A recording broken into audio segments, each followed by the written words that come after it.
आज बेटी घर आई हुई थी। घर में अच्छी खासी चहल पहल थी। बाहर पूरा परिवार एक साथ बैठकर खिलखिला रहा था। हंसी ठाकों की गूंज अंदर कमरे तक सुनाई दे रही थी।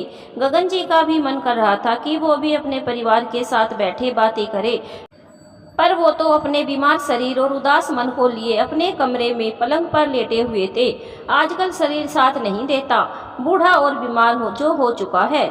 ज़्यादा बोल भी नहीं पाते, पर मन बहुत करता है अपने परिवार के साथ बैठने का, उनसे बातें करने का। पर ये तो उन्हीं के कर्म थे कि आज पत्नी उनके साथ ना बैठती थी और ना ही ज़्यादा बातें करती थी। हालांकि ये अलग बात है कि खाना पीना, दवाइयाँ सब कुछ सही समय पर वो जरूर दे जाती थी। जिन लोगों के लिए उस पत्नी को उन्होंने इतना जलील किया, आज उन लोगों में से कोई भी उनके साथ नहीं थे। थी तो वही जो जलालत के बावजूद इस घर में रह गई, उनके जैसे शख्स के साथ निभा गई, पर खामोशी का आवरण ओढ़े हमेशा चुपचाप सी ही रहती। जानते थे कि बाहर बच्चे हंस रहे हैं, बोल रहे हैं, और वो उनके हंसते बोलते देखकर सिर्फ मुस्कुराकर चुपचाप उन लोगों को देख रही होगी। आज भी शायद उन्हें, जब सुमन उनकी पत्नी बनकर इस घर में आई थी, कितनी खुश मिजाज थी वो, हमेशा हंसती खिलखिलाती रहती थी। उसका यही स्वभाव तो पसंद आया था उन्हें। जब उन्होंने अपने एक रिश्तेदार की शादी में उसे देखा था, बस एक नज़र में ही उनकी बेबाक हंसी उनके दिल को भा गई थी और इसीलिए उन्होंने शादी के लिए हाँ कर दी। पर ये नहीं पता था कि इसी हंसी के वो दुश्मन हो जाएंगे।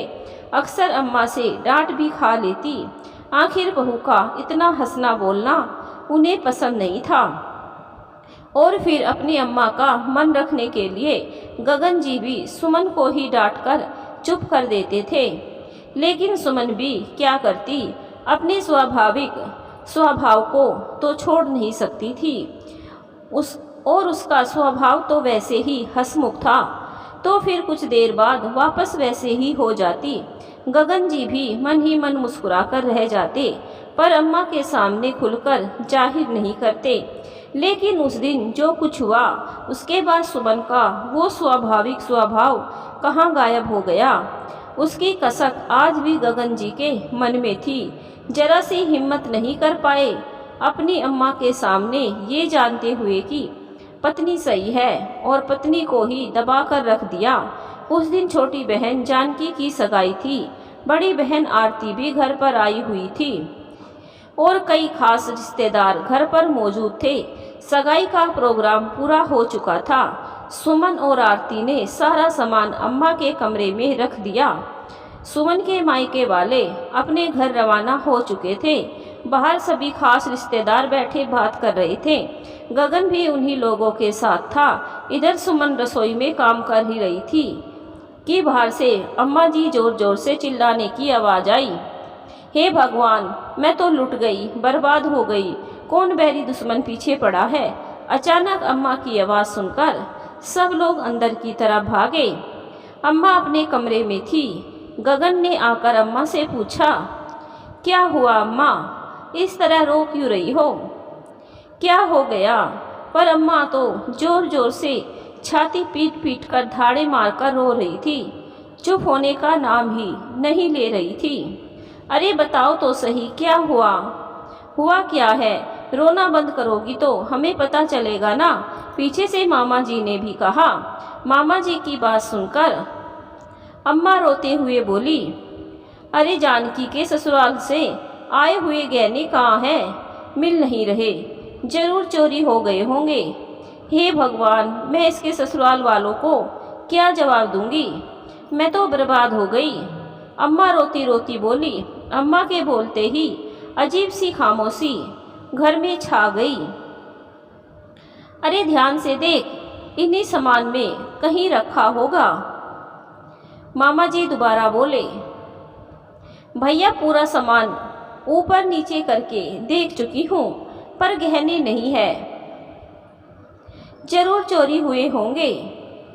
अरे शुभ शुभ बोल, एक बार हमें देखने दे। अम्मा को परे हटाकर मामा जी खुद सामान चेक करने लगे, लेकिन उसमें गहने नहीं थे। फिर कुछ सोचकर मामा जी बोले, अरे गहने कोई इन सामानों के साथ यहाँ रखेगा क्या? अलमारी में रख दिए होंगे तुमने। देख जरा। अरे मैंने सामान कहाँ रखा? सामान तो आरती और सुमन रख रही थी। हाँ तो आरती और सुमन से पूछ ले, जरूर उन्होंने अलमारी में रख दिए होंगे। मामा जी के समझाने पर अम्मा ने आशा भरी नज़रों से आरती की तरफ देखा तो आरती ने कहा, अम्मा मुझे क्या देख रही हो? कोई मैंने थोड़ी ना गहने लिए हैं। अपने बहू से पूछो, उसी ने कहीं रख दिए होंगे। आरती के जवाब को सुनकर सुमन दंग रह गई, क्योंकि गहने की थाली तो आरती ही उठाकर लाई थी और गहने रखे भी उसी ने ही थे। जीजी ऐसा क्यों बोल रही हो? गहने तो आप ही लेकर आई थी ना। सुमन का ऐसा कहना हुआ और आरती ने रोना धोना मचा दिया।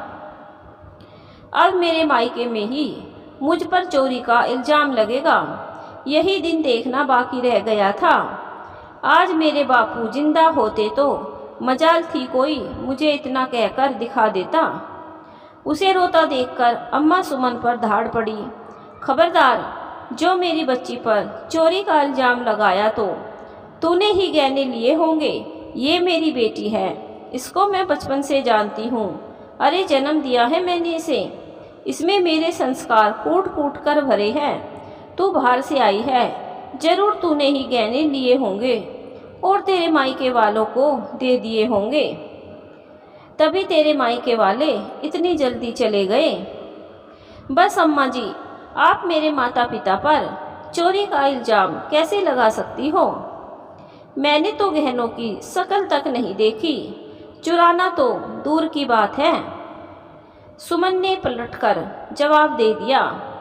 बस फिर क्या था, आरती और अम्मा दोनों ही सुमन पर चढ़ गई, लेकिन इस बार सुमन भी बराबर जवाब दे रही थी।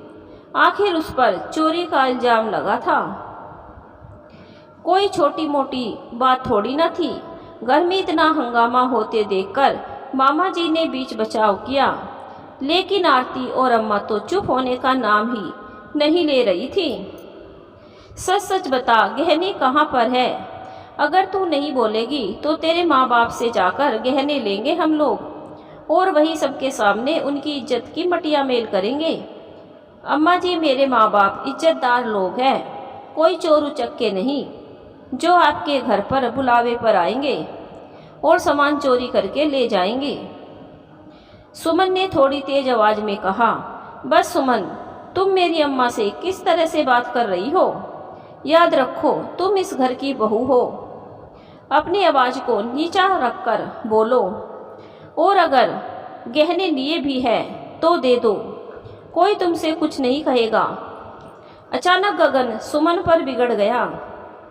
गगन के इस जवाब से सुमन हक्की बक्की रह गई।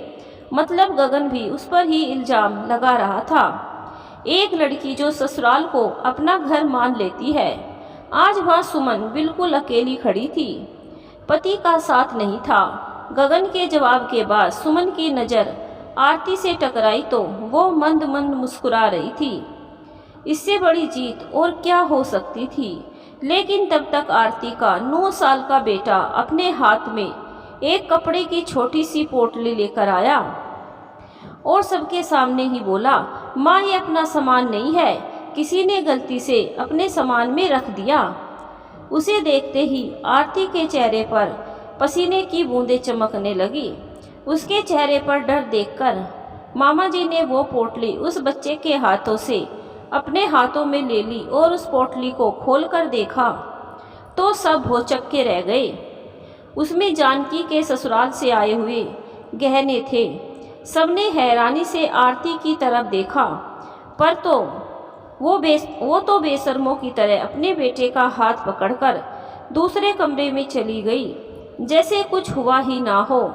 रिश्तेदार मुंह पर हाथ रखकर दबी जबान से बातें करने लगे। तभी अम्मा बोली, अरे वो भूल गई होगी रखकर, इसमें यूं जबान दबाकर बात करने की क्या ज़रूरत है। और फिर सुमन से बोली, बेटी है वो मेरी, उसने गहने चुराए नहीं थे बल्कि संभाल कर रखे थे अपने पास। उसकी बराबरी की तो सोचना भी मत। पर तूने यहाँ जो इस तरह से सबके सामने चिल्ला चिल्ला कर मुझसे बात की है ना, उसकी माफ़ी मांग मुझसे। अम्मा की बात सुनकर सुमन की आंखों में आंसू आ गए। भला कोई औरत ऐसी निर्दयी कैसे हो सकती है। उसने आशा भरी नज़रों से गगन की तरफ देखा, लेकिन गगन तो नज़रें झुकाए चुपचाप खड़ा था। ये देखकर वो रोती हुई अपने कमरे में चली गई।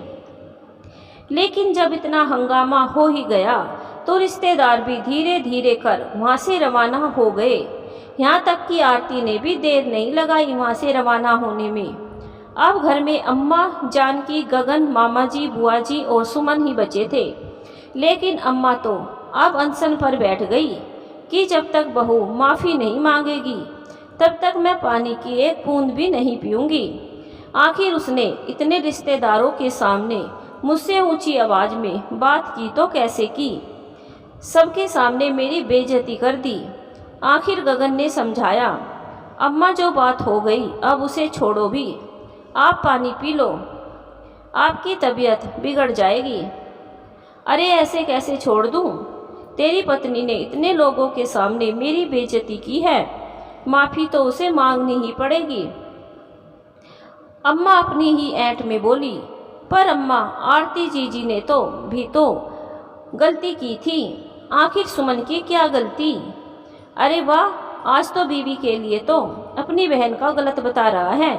अरे वो गहने रखकर भूल गई होगी। भला कौन बेटी अपने घर में चोरी करती है। लेकिन बहू को तो इज्जत को ढक कर रखना चाहिए थी। वो भी सबके सामने बेशर्मों की तरह लड़ पड़ी मुझसे। अब तो उसका साथ दे रहा है। इससे तो मैं मर जाती तो ज़्यादा अच्छा था।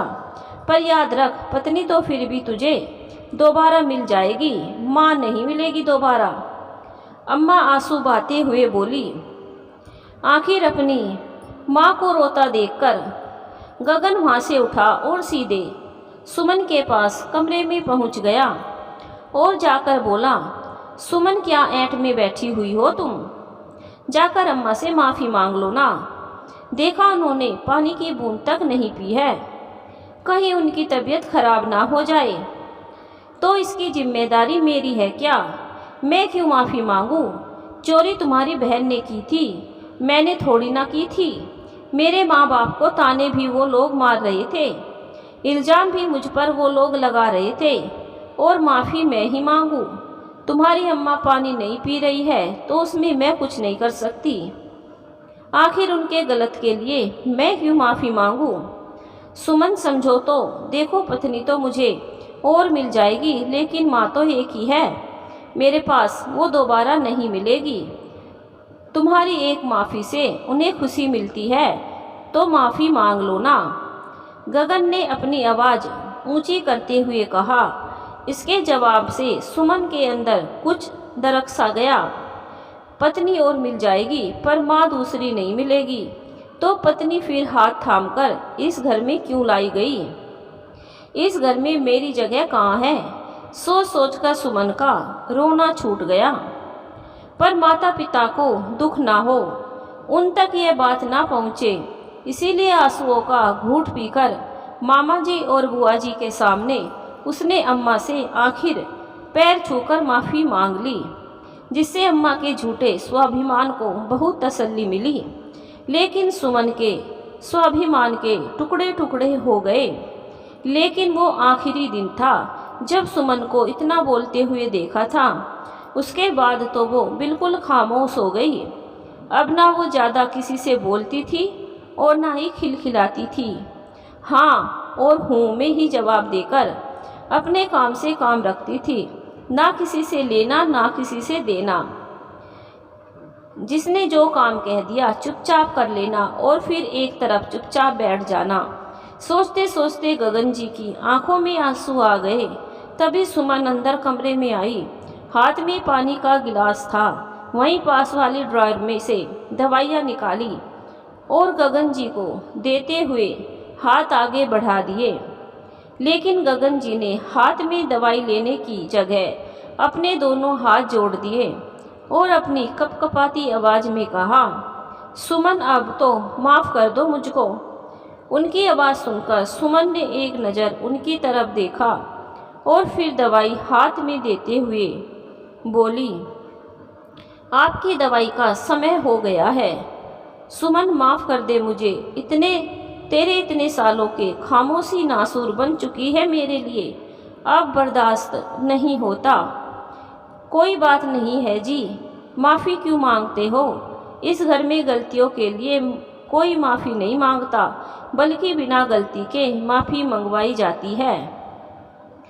सुमन, पति हूँ मैं तेरा, तेरी माफ़ी का हकदार हूँ, मुझे माफ़ कर दे। गगन जी ने जोर देते हुए कहा। पत्नी का क्या है, वो तो और मिल जाती है, फिर मुझसे माफ़ी मांगकर क्यों अपना मुंह खराब कर रहे हो? कहकर सुमन कमरे के बाहर निकल गई, लेकिन गगन जी के पास से सिवाय पछतावे के और कुछ नहीं था अब।